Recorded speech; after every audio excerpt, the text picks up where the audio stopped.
Aksi pencurian celengan masjid terekam CCTV di Kota Makassar, Sulawesi Selatan.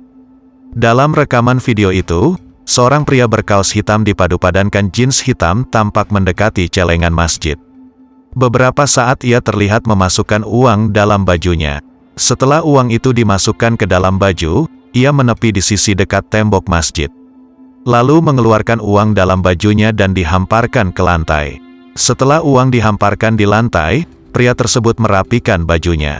Kaki baju dimasukkan ke ring ikat pinggang lalu uang kembali dimasukkan ke dalam baju.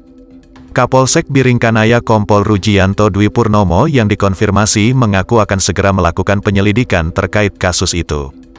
Pihaknya berjanji akan mendatangi lokasi kejadian untuk mencari bukti permulaan penyelidikan.